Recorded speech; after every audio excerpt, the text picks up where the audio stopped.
seconds. Oh, what's up, guys? We're the, hello.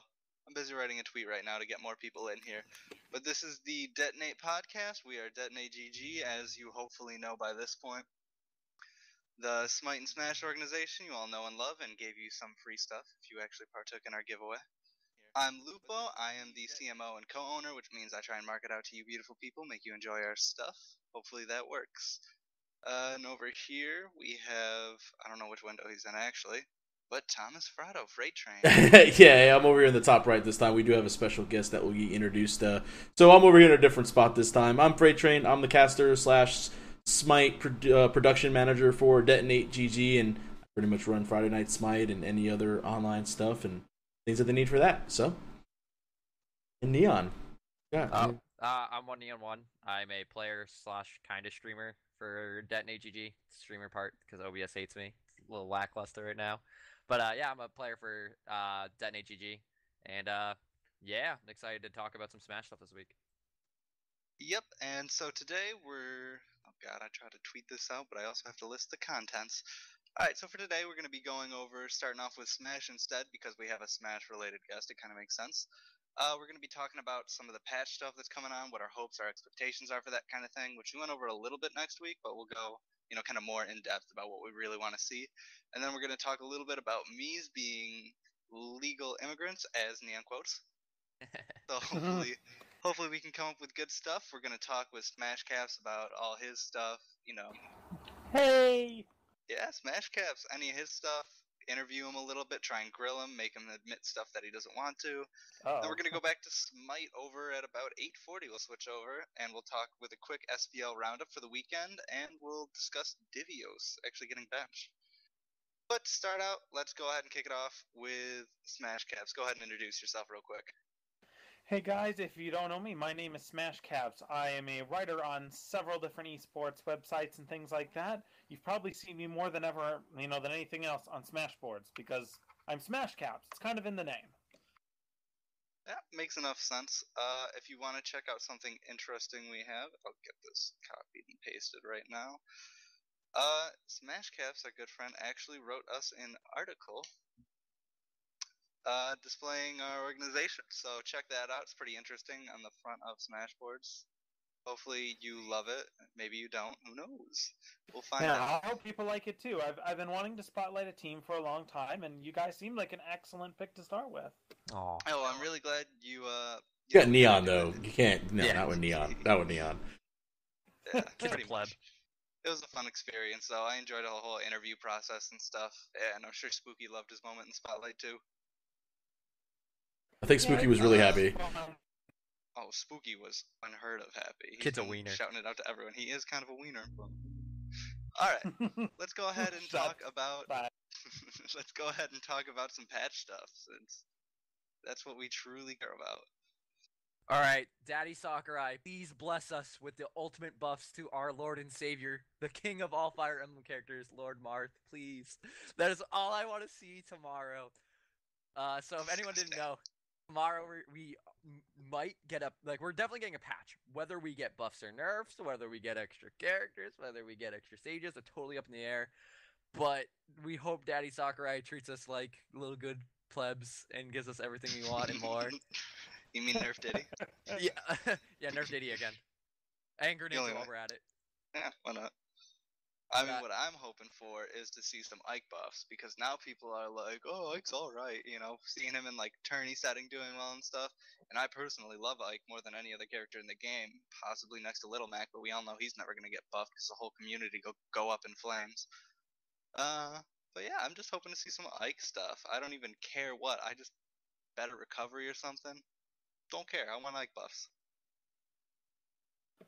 I know everyone wants to see Sheik taken down a little bit. I think that's an obvious, that's just kind of the most blatant and obvious one.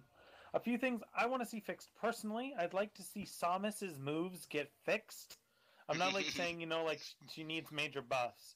I'm saying that some of her moves where their hitboxes literally don't match up and things like that, those would be a great buff to me.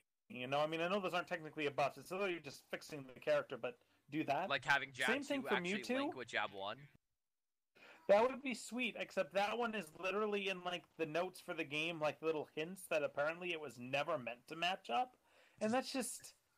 No, it's they but at figured least out like it was make her jank, dash and they're attack. like, screw it. See, I like at least make her dash attack hitbox like match, and make all of these like her up smash hitbox actually connect. You know, like Mewtwo has those same problems with a lot of his stuff too. Like I'd like to see those fixes happen. They like started on Samus. They're like, well, I mean, we have to have Samus again, and they were like halfway through it. They were like made all the animations, and then it got to the point where they have to make everything match up, and they were like, you know, I really don't want to work on this character again. Wait. Go back to We like have we have Zero Suit Samus. That one looks way hotter. Let's go fix that one. Let's make that one broken. Oh yeah. That was Sakurai's thinking behind that one. Sakurai's like, well, do people want the fully armored girl or the one with the swimsuit skin? No. What actually happened was they were in the lab fixing all the characters. Like they were on Samus fixing Samus, and like, I wonder what Samus would look like in booty shorts. I'm gonna make CSS in booty shorts right now, and then we got CSS booty short and a crappy normal Samus. Yeah, pretty much. That makes sense to me, sadly enough. The fan service is real with Nintendo right now. What can I say? Yeah, Yo, they gotta sell money. They gotta sell the copy somehow. Yeah, I guess my one other fix I would like to see a little bit. I'd like to see Jigglypuff.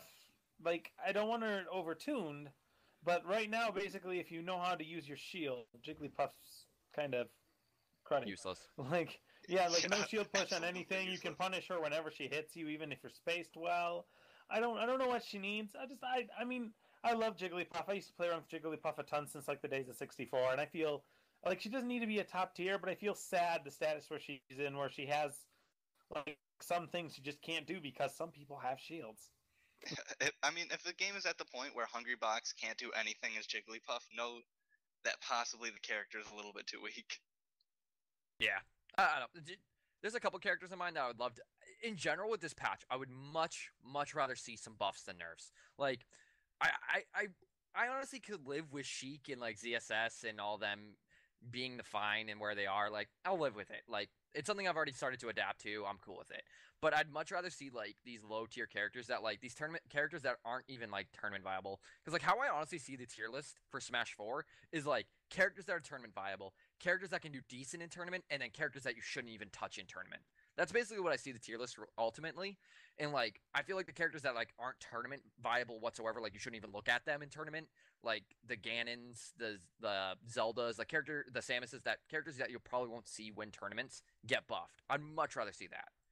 Yeah, I mean, it's kind of sad, too, that a lot of these characters aren't, like, their moveset isn't even necessarily what's wrong with them. It's either, like, weird kind of jank hitboxes. Or frame data. Or just, yeah, terrible frame data. And it's like, you have a perfectly good character there. You just need to slightly tune it to make it viable. Like, why not do it?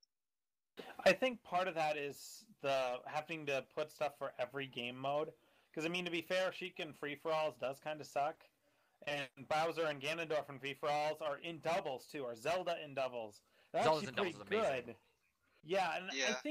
I think, I mean, I don't want the game to lose its character and its charm, you know, from some of the characters having their weird quirks. But, I mean, I want to see them do better in 1v1, and I'd love to see Zelda buff to fit that well, and I'd love to see Bowser buff to fit that well. But I guess in the end I could feel and understand a little bit if they were there where they are, because some of those bigger characters in doubles, they're a lot better, and as much as it sucks, maybe we just need to focus on doubles a little bit more and, you know, show off some really good characters. Teams. I love That is true. teams. There has been a lot of discussion lately, actually, where almost, I wouldn't say every pro player, but a good amount of, like, really high-level players have been saying that doubles is not getting enough attention in any Smash. I mean, Like, honestly, ESAM today just released a video talking about doubles and that it's just a side event. Like, no one's going to fly out to a tournament to go play teams with their buddy. You know what I mean? And, like, he had a really good reasoning behind it in the video. Like, he explained that, like, it's not because teams sucks, because teams is a blast. It's more so because it's much harder to get your teammate and two other teammates together to play all the time to practice in Melee or Smash 4. Because in Smash 4, if you want to get great team practice, you're going to have to do it offline because with 4 people, the internet connection's not going to be the best. So, like, It's really hard getting that together and connecting it. And since that, like, it's so much easier to go, hey, Lupo, want to come play Smash with me right now? Cool, we'll do one-on-one. But, like, be like, hey, Freight Train, Lupo, SmashCapps, I need you three. What days are you all free? All right, let's schedule this on Friday at 3 p.m. till 4 p.m. to do Smash Teams practice. It's really hard to do that. Yeah, I mean, that is fair enough. It's just, it's something that everyone really finds fun, even though it isn't, like, say, viable for a competitive standpoint, to the point where it's, like, really disappointing if it doesn't happen. Because I know there were, I think it was Paragon, where they canceled doubles, and Yep. everyone was crushed by it. Like, there were pro players who were upset because they wanted the free money, quote unquote. But Easy there's also money. just like a ton of people who go there specifically because doubles is their favorite event. Like it might be a sideshow, but I feel like it deserves some attention. Like No, it's definitely necessary for people. I They 100% love it. I went to a tournament back in February. Yes, it was February. I flew out to Pennsylvania for a tournament, and like a huge part of me going was my buddy lived out in Jersey, and we really, really wanted to compete in teams playing like top players because we thought our teams were like really solid, and like we got eliminated in pools like on round one or like in pools day one. Pretty heartbroken about it. We both just missed top 16 there with characters like DeBuzz and Mr. E and DK Will and Vinny were all there, and we just missed top 16. And we're like, you know what? We're gonna do it in pool. Like we're gonna do it in teams. That we're gonna beat these guys in teams. And the next day we go there and we're waiting for teams, and we're like, where's teams? And like we get like to grand finals, and then like the TO finally tells us, oh hey, by the way, there's no teams for today. All right, see you guys. Like we're like, what? Eek. Yeah, that's just like it says something about a tournament in itself. A cancellation at all says something about a tournament, whether it's like that they were unprepared overall or that they never took it seriously in the first place or something like that. But more so than that, I mean, they have to realize that a tournament isn't just for esports and all this kind of stuff, where a lot of people like to consider like only these kind of matches matter. I mean, that's just not true. A tournament's there for fan service, strictly. That's the whole point of it. There's money on the line, yes, there's sponsorships on the line, but those come naturally. Like, you have to please the people, and if doubles is really liked as much as I personally think it is, then I feel like it should get more attention. I agree. Trying to debate I'd like on you to and see some stuff. that too. I wouldn't mind seeing some 3v3s a little more often as well. I've seen the few tournaments I've seen that do those, they're a blast. Even when people haven't like super practiced, they're just fun. That does sound it's a cool song. interesting. It's a really cool concept. It's kind of like King of the Hill, but except for the hill, it's like you have the king itself, and you're not allowed to share stocks. And like it's basically like bodyguard. Like I think a lot of tournaments are now calling it a bodyguard or something like that instead. And like basically the whole concept is just protect your king. And if your king dies, you're freaking screwed. Like straight up, you're done. That's actually really interesting. I've never heard of that before. I like it though. Yeah, it's a neat idea. It's a very different concept on teams. I understand why it's not in as many tournaments, because I mean, most people, if you're already running 2 games, sometimes 3, sometimes even like 4, and then you add your doubles, and then you want to add a 3v3, you're pushing it. But if you actually have time at your events, any TOs or anything to watch it, give it a go, because it's fun. I mean, Agreed. something like that you could even do as like a side tournament, like even unstreamed, just on the side, have like almost an unofficial version, and just have some people do it. I could see that gaining at least where to start with that kind of game type gaining traction. Yeah, I mean, even like just literally sitting someone down to a console and almost doing it King of the Hill style, or doing little mini 3v3 money matches, with a buck each. It's easy. If you have a free console at an event, you can manage like something fun on the side. Yeah. Alright, well, for the sake of time, I'd say we start moving on to the me topic, just so we can keep moving along, make sure we get to it. This topic makes me so angry. It is. God, it's so simple. All right, like easily put, we're removing 3 characters from this game without doing anything, just because we're too afraid of their normal move set. Like straight up, we don't have to turn freaking customs on for these characters to be viable, and like. It's in like everyone's argument for it. It's like a custom, but it's like already unlocked like Palutena. So should we let Palutena use hers? No, because you need to turn customs on. Like all we need to do is make it all generically say Mii's need to be normal weight, and then one move set. What move set is their best, and we get 3 viable tournament characters into our meta. Like doesn't 55 sound worse than 58 characters. Like that 3 character difference could be the difference between you finding your main and you getting turned off by the game because you can't find a main. I mean, I've got to say, I find it odd that we can't and couldn't ban Meta Knight, but we can just throw away me so easily. I think very much so, and I don't want to be a conspiracy theorist, but I do very much think so. There is a status quo where certain players just plain don't want Miis, and some of them have some logical and fair reasoning. I mean, you can make a fair and logical argument as to why Mii should maybe be banned, not limited. I could see maybe why banned. You know, no other fighting games ever used a custom character and all that, blah blah blah. But it is fairly obvious that there are certain players who do strictly just not want them in because they don't want to deal with them. Yeah, sorry, sure. got to call out and make some shots there. Like, I hate to be mad, but like, I mean, people who are literally just going, "Lol, you want to play me? You suck." Like, yeah, that's not a logical argument. You got to give me a little more. I don't understand that. I mean, Sheik is in the game. First of all, like, no matter what you say about the Miis, none of them are as good as Sheik. With customs on, none of them are as good as Sheik is currently, in my opinion. Yeah, like I mean, what if we look at Evo?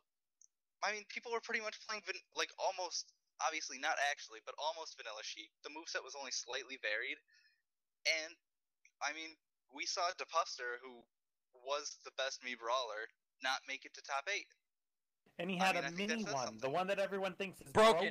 Character's broken. Let's remove them, get it rid out of the game. The thing about Miis is that we move them to normal weight, so they're all consistent. They are now combo food. Miis, every single Mii has a really crappy recovery. Guess what? Gimp them. Wow, you're Sheik. You can jump needle and bouncing fish. You're dead. Like, it's just the point is just people refuse to adapt. And like I was okay, like I understand with customs in general. Like that's a lot to take in. But it's 3 characters, and let's be honest here. These 3 characters, if we allow them to use their normal, like any moveset, they're all going to consistently use the same one. They're going to find one that's the best. Like the Mii brawler is going to use 2-1-2-2, right? I think that's it. Or it's like 2-1-2-1, something like that. Something like that. I don't know. And they're gonna always use that one. They're like, there's gonna be no time they're gonna use a different one. Because why are you gonna get rid of one of their kill options with up B? Why are you gonna like? The only time I might see them change it up is to get the little bowling ball throw instead to help out with like zoning. But other than that, like realistically, the 2-1-2-2 is probably the best one for them. But we're limiting like Trella, like what did really well too. Like if we're talking about Mii players, like with Mii swordsman, and like. We're now just removing one of those characters. And, like, cool that he picked up Ryu now, because Ryu is really cool and really does really interesting things, but that's for a different time. But, like, we're removing, like, another Mii swordsman player, which people, like, thought who's already trash. Well, if we think the character's trash, then why can't we just let him have its moveset? Yeah, I think, especially with Brawler, people are scared, because a lot of the top-tier characters are either heavy or fast fallers. And the fun thing about Mii Brawler is if you follow their DI, you can get them to 60% off a grab combo. And I think that a lot of people don't want their top-tier characters to have to face that. I mean, afterwards, it's actually pretty hard for him to kill. And everyone, talks about his up B, the helicopter kick being really good. But his only true approach options are like fair and nair. He's got enough weaknesses to be zoned out to even make up for that ability.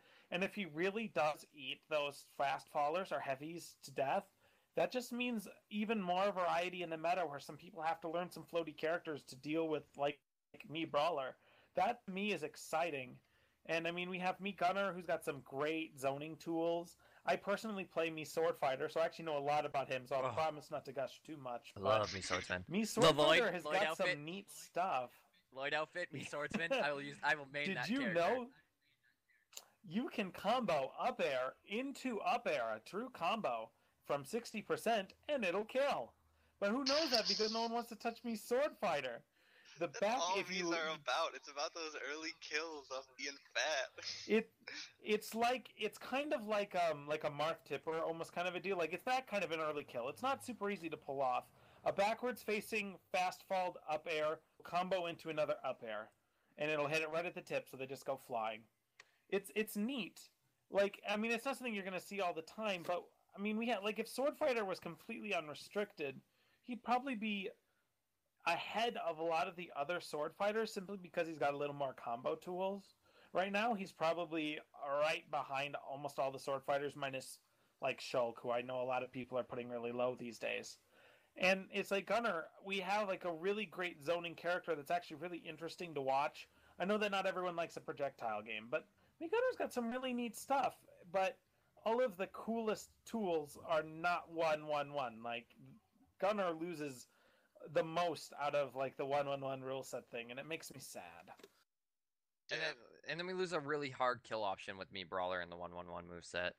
I don't know, like, it's more the fact that on top of not just only are we not like some tournaments are either limiting him to 1-1-1-1 each, or they're just straight banning Miis from tournaments, which again, we're removing 3 characters. Like, people are thinking it is one character. Oh, it's me. Like, no, we have 3 characters within this one character that all play drastically different, that all have different like mindsets and like play styles. Like, play campy, you can play aggressive, like, and they're like most of the time they're all like super gimpable. All of them have pretty poor recoveries. Like, so they're not gonna really dominate like the top 5 characters, which I don't get why people are fearing that. Like, and those are the people that are mostly complaining the most, are the people that play the top 5 characters. Like, why? Like, gimp them. Like, you're Luigi. Probably because as the Brawler can combo the top 5 characters really well. That's why I don't think everyone is in it for the scrub reason of, I don't want my game to be any harder to win.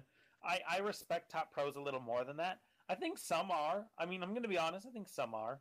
Because me Brawler specifically combos really hard all of our top characters. And I just don't think they want to be comboed and deal with it sometimes. I mean, I wrote a piece that like recently, and it was basically saying Miis should be 100% legal or 100% banned. The idea, I mean, I think there's some logical arguments saying, should we even turn on Miis at all or whatever. But right now we have Miis on with a 1-1-1 move set. We are showing we're willing to go into the custom screen and make a custom character. It doesn't make sense for us to not let them just actually do everything they're meant to do. And again, like, most of the Mii players, like, all can agree that one moveset is much better than every other one. Like, I just don't get, like, when we had customs legal, we had like 6 set default movesets that people could use, and most of the time everyone used one. Like, let's be honest here, it was like maybe 2 at max. But like when we had customs on legally in general, like most custom characters used one moveset and one moveset alone. And it was really no in between. Like, again, sometimes it would be like slight differences, but it would only be like a one move, like, oh, I want to use this uppy instead because this character can get me easier or whatever. But like, it's like, I guarantee if we allow them to use whatever moveset, almost every single Mii is going to use that same one moveset. So it's not like you're learning 9 different combinations of movesets again. You're just learning that one, because it's really rare if they use any other ones, because that's going to be the best one. And if they use the crappier ones, then guess what? They're going to lose kill options, they're going to lose combo options, or they're going to lose recovery options. Like, cool, you win out of it. Yeah, I wish we had a devil's advocate in here, really, to kind of grind out more details, because I think we're all on the same sides, even if it's for different reasons. I can be a little bit mean against Miis. I can. I did my best to do my due diligence. I know that the people who do believe that, Miis should be a 1-1-1 set, like every other character. I mean, I get the logic a little bit. I kind of feel for them. A lot of what they said is if you give Mii players more, even if you give them a 2-2-2 or 3-3-3, it's one of those, you give them an inch, you'll give them a mile things. So for some players, Zero was one of them. I interviewed Zero about this specifically. He said he's totally okay with 1-1-1, but that's it. And he'd rather see him banned to stop the drama than to see people just keep asking for more. Because, I mean, some people do think too, once they get 3-3-3, 2-2-2, well, then they'll get all their moves. Well, now that we have all their moves, why can't we guys customize their size? I mean, we're doing everything else, and I could see it sliding that way a little bit. But I mean, I know that's a concern for some people. Some people are concerned about their strength, which, I don't know. There's some other places that have Miis fully legal, and I haven't had a problem yet.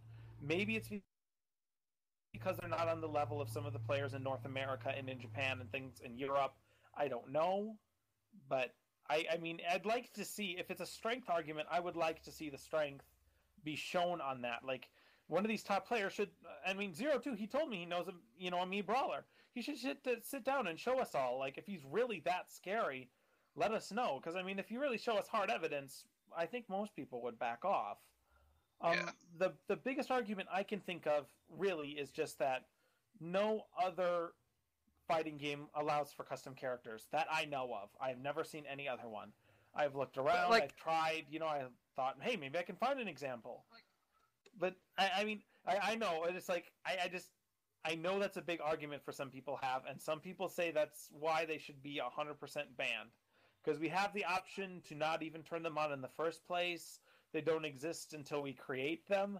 I've seen that argument around, and I wrote about that in my piece, and I'm like, that is one of the only logical arguments I can see for me is they're not on in the first place, and we have to decide if they add enough depth to the game, fully legalize them.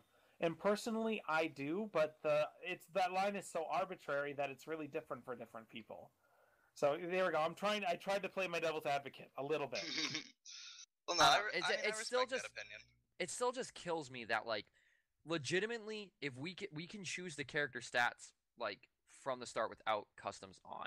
And like I understand the whole custom concept behind it, but like that's not a custom, like that no other thing or character in the game can do that. And like that is a huge like fight for it. Like I don't have to have customs on for my guy to have his character movesets. And like we even see that like Daddy Sakurai didn't nerf customs other than like Pikachu's Infinite and like another Infinite. And like those are the only times Daddy Sakurai's ever nerfed custom moves.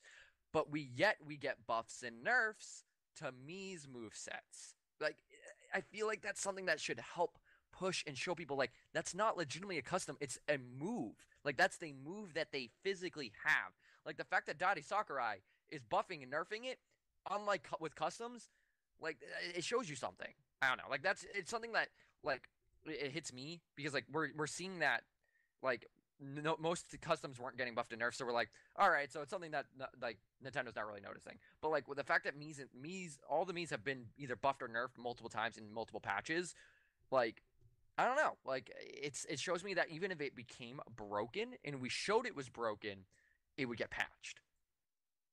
Yeah, I really think so too. I think the people who are worried about helicopter kick up B, if it really was that bad and it was seen more, I think it would be patched.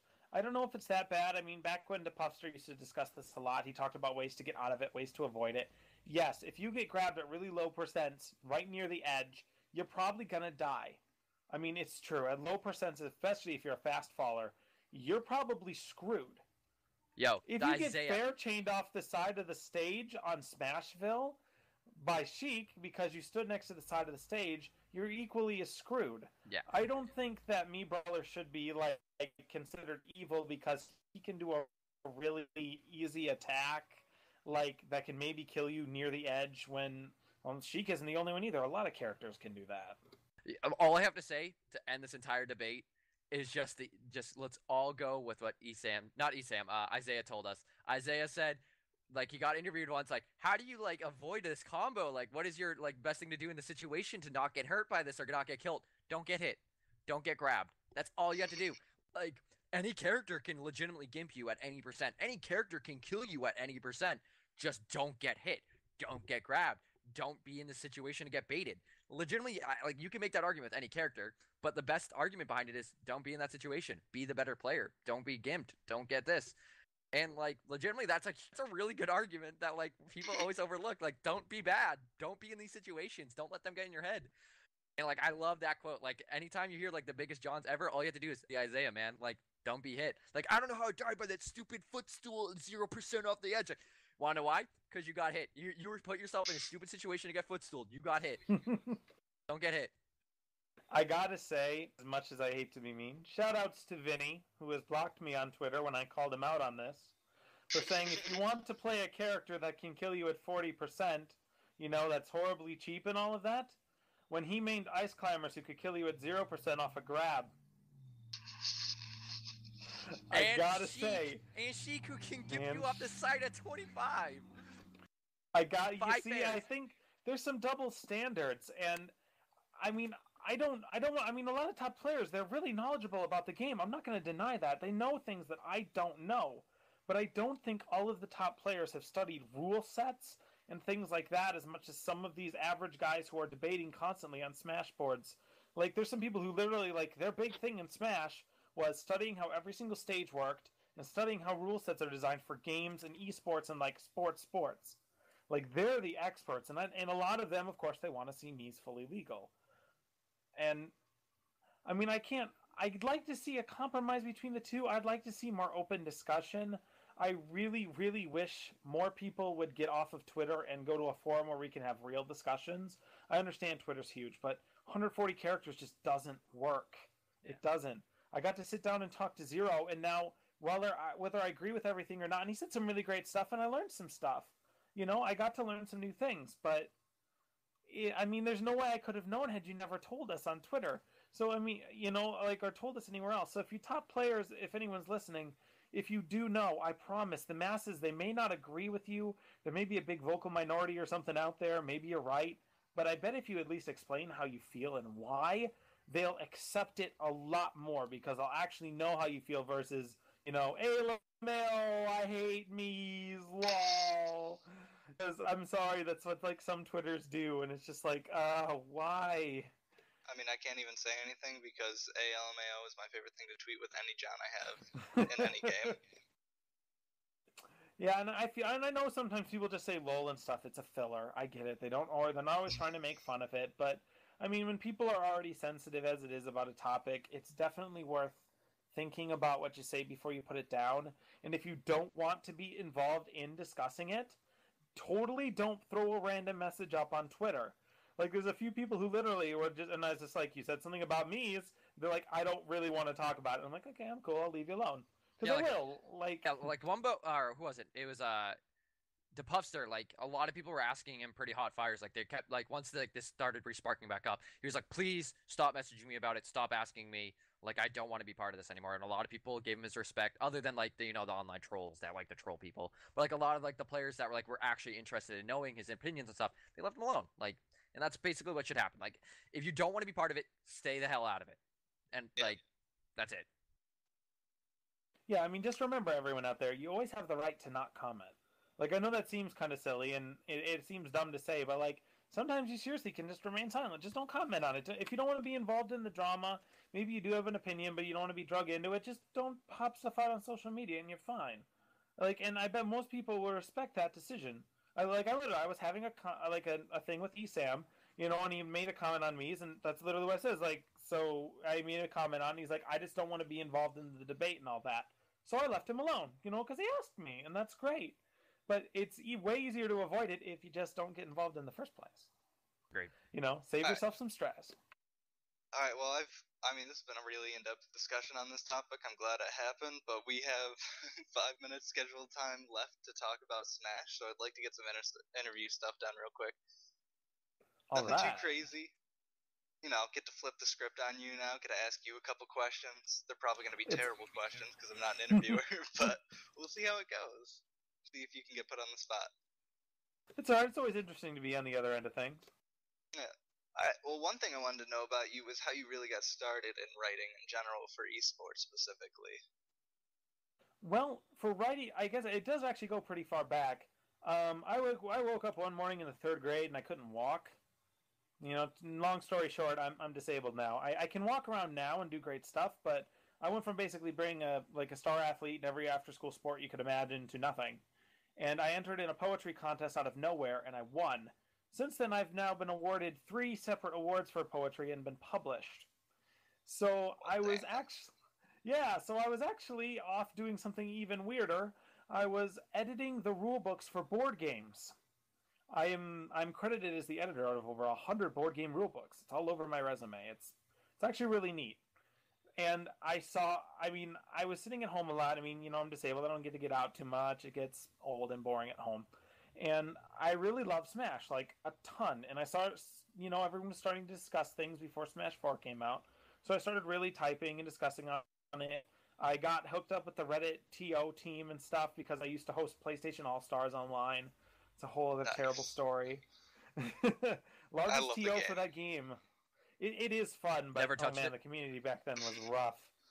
Oh yeah, I remember. And I really did. I just saw Derek, who's, you know, our chief editor, put up a thing on Smashboard just saying, you know, we're looking for new writers, and I'm like, why not? Like, I'm okay at writing. I've done it.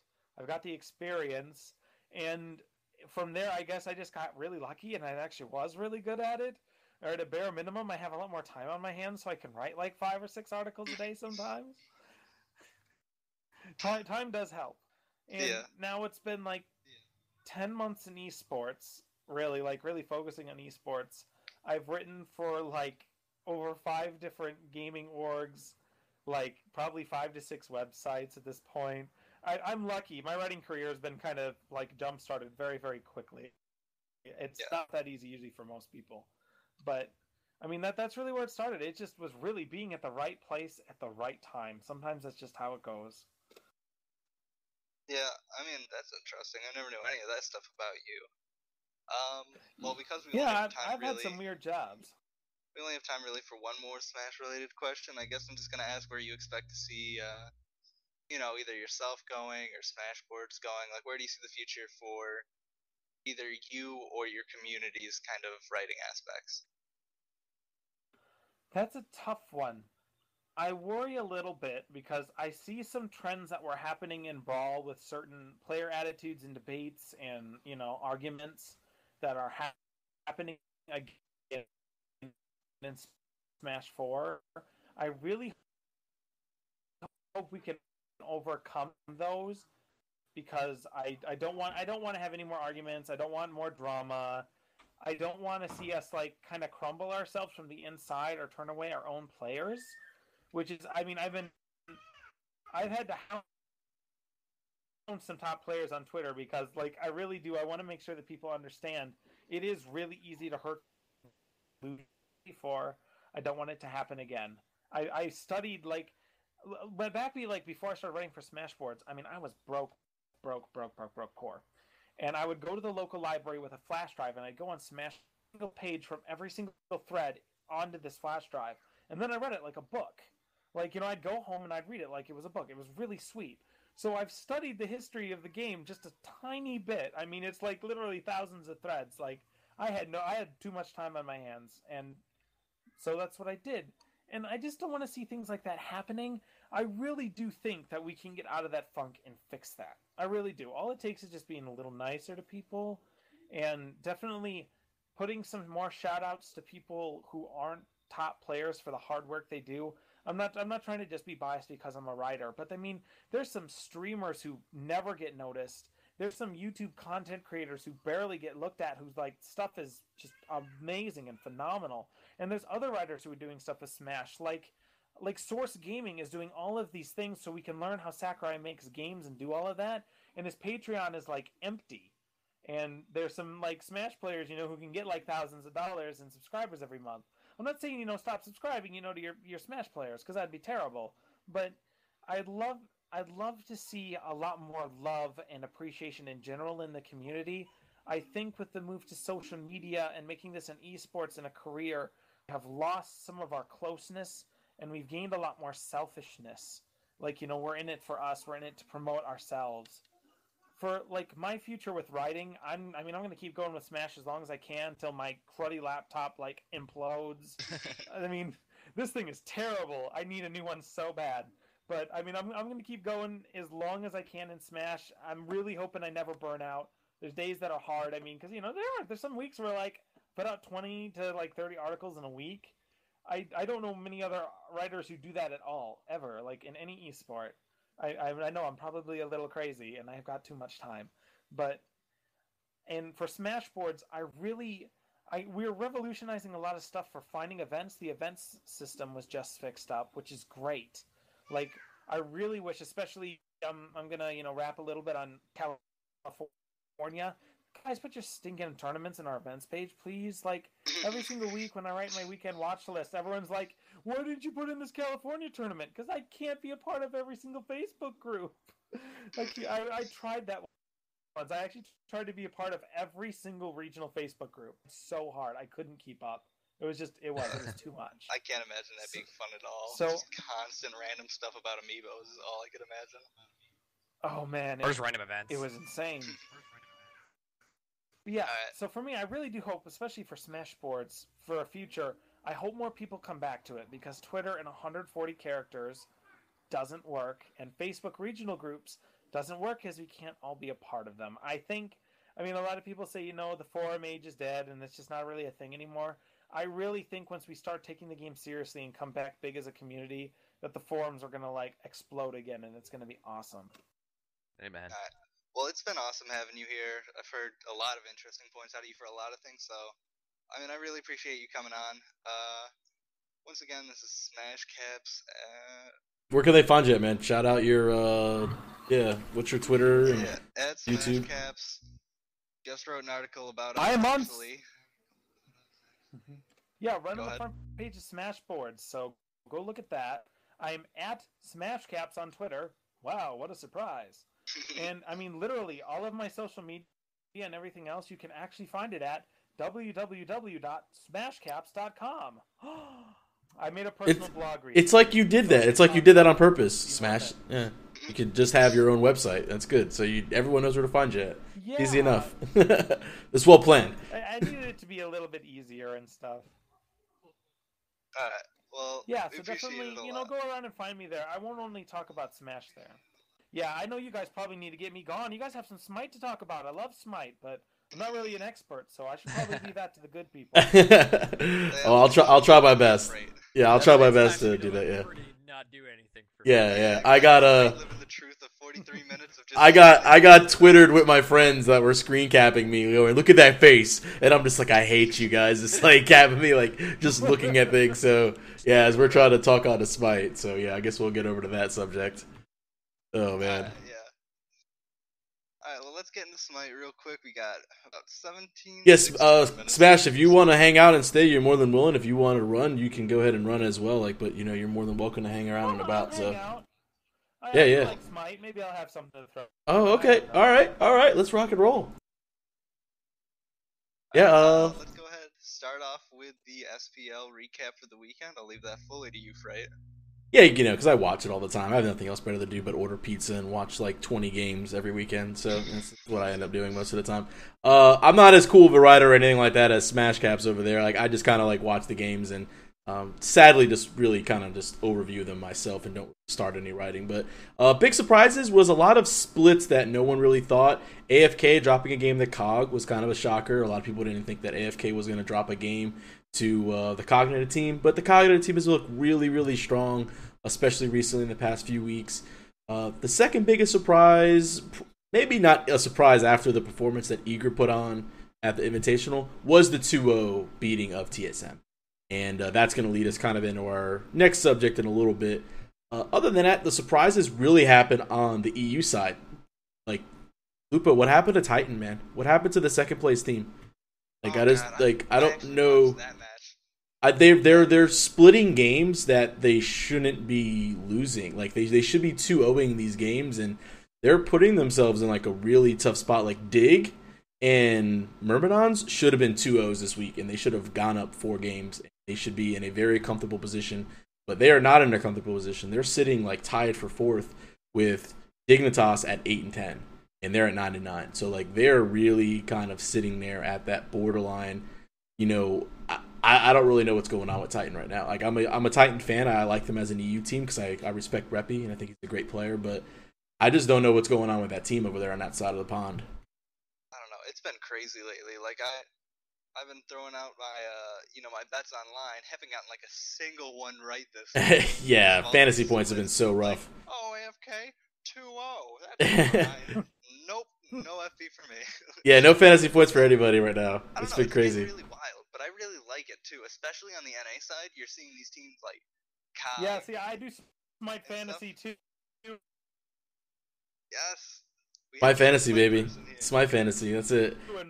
It's rough. Smash, we're kind of. I think you're dropping out a little bit. I think I don't know whether the Skype's is dropping in or out, or my call quality, or it might be my internet. I don't know. So if there's audio chopping, we apologize because it might just be Skype's call quality. But it's alright. I can still hear you guys. Yeah, it'd be alright. Yeah, just the call quality said it's like yellow on my end, so it could just be some weird internet or Skype issue. But anyways, going on with the rest of this, like the recaps. Other than that, Enemy lost its game over there, or I think Enemy ended up actually winning. They were okay, and Elevate is still at the bottom of the barrel, 2-14. They're not doing anything. Denial is, well, it's Shing Team's feed, so they're 5-11. They're not going to really go anywhere. The top 6 has pretty much been solidified. You know, it's going to be AFK, Eager, Enemy, Cloud9, TSM based on what they do with their replacement issues. COG will probably be their end all.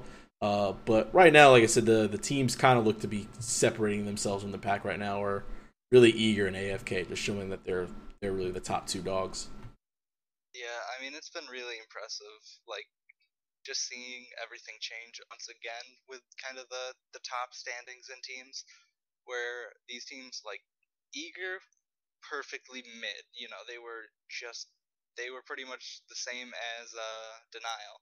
And then below them, you had COG and you had Enemy, and that was pretty much the end of it. And then you had TSM and, TSM, AFK, and C9 up at the top, and that was like the standings.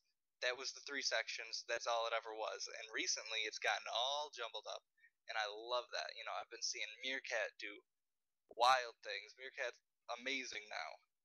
Yeah, there's been a lot of stuff going on. The biggest thing is like these teams that were there was a lot of this is the next subject. Is obviously, if you don't know, Devios has been benched in TSM. Not like officially left. The only tweets were Ionic put out. There's been no like confirmation about anything else, but Ionic put out a direct tweet saying something along the lines of Devios has been benched due to team BM and toxicity of the team, so he's going to be getting replaced and benched. And Devios kind of pointed out this early on his Twitter, where he was putting out these like secret messages, like they were voice lines from the gods saying like I will return, and so all this crazy Devios type stuff. So he's officially dropped his Twitter handle as TSM though. Like it's just Devios at Devios Smite now. So like that's normally a big thing when a player drops their handle like that. That's normally a big thing. Devios is roster locked to TSM. He cannot play for another team. So no matter what happens, he is a team solo mid player. If he has to be a substitute, he could be a substitute or whatever. But when it comes down to it, like this was supposed to be the squad that had been together for so long and made no changes and were solidified as pretty much the second best team in the world. But now they're lost Boosh, and now they've gotten rid of Devios. Like now Boosh just quit. Boosh was like, I'm done. And now Devios is getting benched due to BM, bad manner behavior. And we don't know what that was. Like, I don't want to sit there and be like, I know Devios personally, like in TeamSpeak, I've played games with him. The guy is a winner. Like, the guy is like a very passionate person that wants to win games. He wants to sit there and like, hey, this is what you did wrong, and he'll tell you as it is. And it like, if maybe his team just kind of took it the wrong way, and that was what they disagreed on, was how it was going on, and that could be the issues. But Devios wants to win Smite. Like, he's a very competitive player. I asked him to let me get my blue buff. I asked him one thing. I was just like, Devios, can I get my blue buff? He was like, no, and he killed me. I was like, okay, I'm done. I don't want to play with you anymore, Devios. Like, that's Devios for you. He just wants to win. He's going to kill you. Like, and he's going to laugh at it while he does it. He's like, oh, okay, I died. I was like, Devios, just want my blue buff. And he was like, no. And he killed me. And I was like, shit. And that's what you do. You just deal with it. But without Devios, like, I don't know who they're going to pick up. Like, without that. Thing for everyone, too, where, like, we don't know what happens on the player side of things. No one can tell. Maybe there was arguments, maybe there was fighting. No one knows. However, from the perspective of like the fans, Devios is just this generally like enjoyable person to watch, and he's always smiling in every one of his pictures. He's always just like, yeah, I'm Devios, like hanging out. You see him at tournaments, he's into it, but he's never seemed like he could be angry at anything. Yeah, he doesn't. Yeah, he's always having fun normally. Yeah, he's always typically having fun in the TeamSpeak. Yeah, which is kind of weird. And I guess that obviously there was some indoor stuff going on. Maybe the tipping point had to be the Eager game. Eager really, like, camped Devios hard, that Osiris game. It was like Neath ult into like the Sun Wukong was killed. I mean, he was just getting so camped. He probably just had enough of it. It was like, look, what's going on here? And I don't know, maybe his team just wasn't responding correctly, and they just had a little bit of an issue, and that's what caused it. But solo laners, like, who's available for TSM to play? Because again, like, most people are roster locked. Like, everyone's talking about Wolfie making some return appearance, Mr. Competitive Online, to the solo lane, and then I I mean, really, Anatoly. If Anatoly wants to make a comeback for some odd reason, like, he's not roster locked. He could technically play the solo lane for TSM, but I don't really know if what they're looking at. One person who I could If see you're a secret being... godlike solo mainer, send a thing to TSM on Twitter at. Yeah, pretty much. Actually, about that, I was gonna say that I know AFK has a sub named Korea, who he mains jungle, but I'm pretty sure he has a decent solo game. I could be completely wrong about this, though. I think But I he think might be. He's roster locked because he actually played a game as a substitute. Did he? I Yeah, did not he realize played. that. He Okay. played he played in place of Kiki mid, and he decided to do the most non-Kiki thing ever and picked Hercules. He was like, "I'm gonna play Hercules mid, and I'm gonna shit on the other guy," and he did, and he did, and like it was hilarious Well, because that it's sounds not a like female Korea. god. That doesn't sound like Kiki at all. That's definitely Korea. So he played that game right there, and they won that game. I'm pretty sure if I remember. And but yeah, because he's played a game, I think he's roster locked. So I didn't Korea know is that he there. played a game. Anybody that's played a game is like officially. It's like really weird with the roster locking. It's like if you played a game, you can't do anything with them unless it's Challengers Cup. Then you could like swipe away a Challengers Cup team, so you could like take away a player if they haven't played more than like 3 games. So I don't know what they're going to look for. What Eager did. Eager took Polar Bear Mike from the Challengers Cup scene. There wasn't a lot of supports available once Aurora left. Like Aurora left Eager and was just like, okay, well, who else is there to really grab? You know, and they went to the Challengers Cup scene and grabbed the best player they possibly could as support and grabbed PBM, and it's worked out great. But as I was saying, like TSM was this stable team of like consistency. Now the teams that had the inconsistency, Eager with Omega going solo and Baskin going solo to Cloud9, and all these teams that were changing, Cognitive just getting together, they're really gluing together and meshing well to the point where they're becoming forces to be like Cloud9 is looking very strong with Baskin. Like he's getting more comfortable, and the fact that Anderson has turned into Weekend helps. But it's getting to the point where Baskin's getting more comfortable in that team where he's getting that camp lane. Well, I can't lie. I'm like, at the beginning of this season, this split, I should say, I really wanted to see Cognitive do well because I'm a fan of their players. There was the whole controversy that happened before with what is now Enemy, which was Legion. And it's like, well, I really want to see Cognitive do good because I feel like they're good players. They didn't deserve to get, kind of passed over like they did. I want to see him have a chance, and I really, sincerely, I just like a lot of the players on their roster. And so it makes me a big fan that, one, it is the players that are doing well.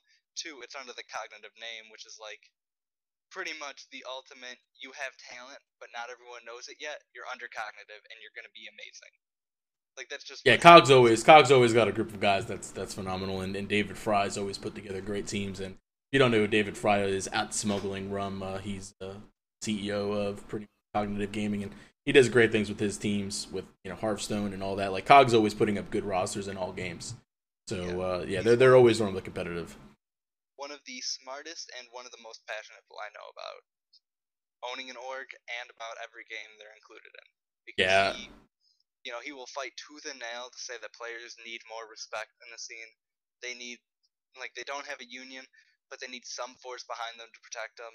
And then he just, he loves the game a lot. I could not respect him more as either an owner or just a person because of that.